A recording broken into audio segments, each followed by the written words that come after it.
গর্ভ অবস্থায় কোনো মহিলা যদি 4টি সূরা বেশি বেশি পাঠ করতে পারে, ওনার সন্তান মেধাবী, সুন্দর এবং সৎ চরিত্রবান হবে ইনশাআল্লাহ।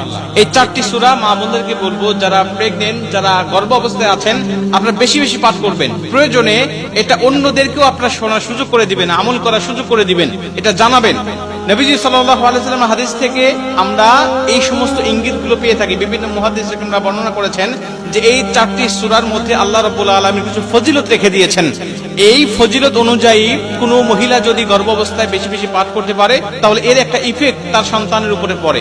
বর্তমান বিজ্ঞান বলছে সন্তানের বয়স যখন 22 সপ্তাহ থেকে 32 সপ্তাহ পর্যন্ত হয়ে যায়, তখন মায়ের পেট থেকে সে বাহিরের সবকিছু শুনতে পারে। মা কি করছে, মা কি বলছে, এটা সে শুনতে পারে।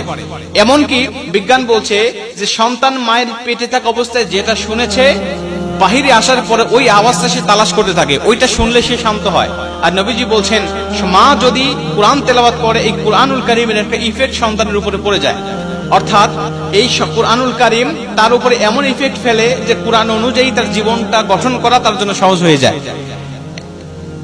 এজন্য মুহাদ্দিসরা বলছেন যে এই 4টি সূরা যদি কোনো মা, কোনো মহিলা পাঠ করতে পারে নিয়মিত, তাহলে এর ইফেক্টটা সন্তানের জীবনের উপরে পড়ার কারণে ওই সন্তান মেধাবী হয়, বুদ্ধিমান হয় এবং সৎ চরিত্রবান হয়।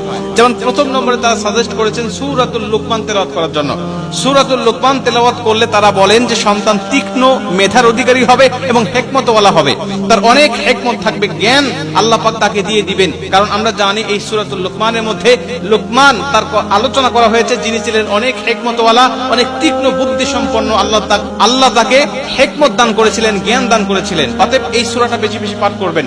এরপরে সূরাতুল ইউসুফ, অনেক মুহাদ্দিস বলেছেন সূরা ইউসুফ যদি কোনো মা নিয়মিত তেলাওয়াত করতে পারে গর্ভ অবস্থায়, তাহলে তার সন্তান অনেক সুন্দর হবে। যদি সে মেয়ে হয় তাহলে জুলেখার মতো সুন্দরী হবে। অনেকেই বলেছেন যদি সন্তান হয় তাহলে ইউসুফ আলাইহিস সালাতু ওয়াস সালামের সৌন্দর্যের একটা রেশ আল্লাহ পাক তাকে দিয়ে দিবেন।